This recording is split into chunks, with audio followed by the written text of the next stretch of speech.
interesting message that I've been picking up over the last 2 days is that money is available, that finance is actually flowing. And so in our work, what we feel is missing are a couple of things. One is, I think money may be flowing towards the wrong directions, right? A lot of the keynote speakers over the last 2 days have highlighted the sense of urgency and the scale of action required in order to avoid dangerous climate change. And now we're talking about a 4-degree threshold rather than a 2-degree threshold, which is very worrying for a country like mine, the Philippines, which is one of the most vulnerable countries to the impacts of climate change.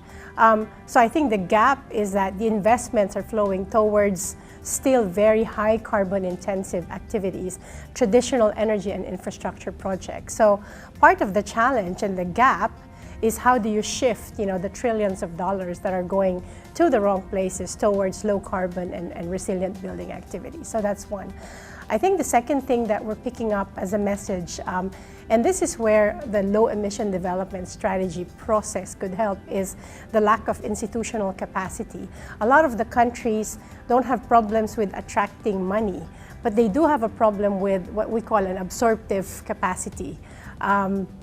Many of the countries, including the Philippines and Indonesia and Thailand, which are already attracting both public and private sector investments, are still at a place where they have yet to build up the institutional structures, create robust institutional arrangements so they can not only channel and administer funds, but ensure that the money has very huge development impacts and the outcomes are actually contributing to solving climate change. And then the third, I think that the third gap that we've identified here is there is so much interest in what I call the tail end part of project development or program development, where you already see projects springing up like renewable energy projects or energy efficiency projects or adaptation projects. But in our work, a huge gap that we identified is that funding is not available for the upstream part of the work, which people are now calling the readiness phase, which is a lot of the institutional strengthening, removing of technical and financial barriers, which are very complex processes, but nobody wants to fund that. And I think we will have a situation where people are already looking at big results and big outcomes in many of the countries, but many of our institutions and our capacity in many of our countries are not there yet. So those are the three fundamental gaps that we are trying to address in our own work.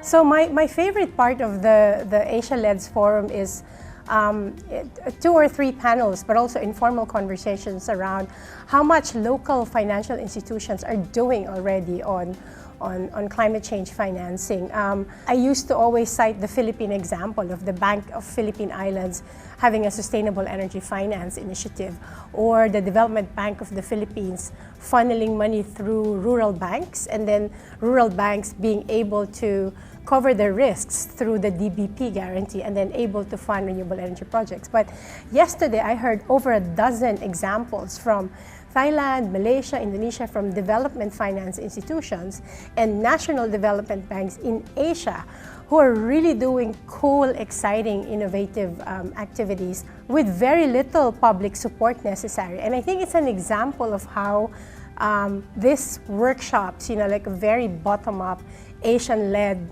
workshop led by practitioners themselves, are able to offer kind of good recipes for success, and where donors and sources of international climate finance could learn a lot from. So in my work in particular, I deal with kind of a lot of the donor side of things. I track and monitor Fast Start Finance. I follow the climate change negotiations.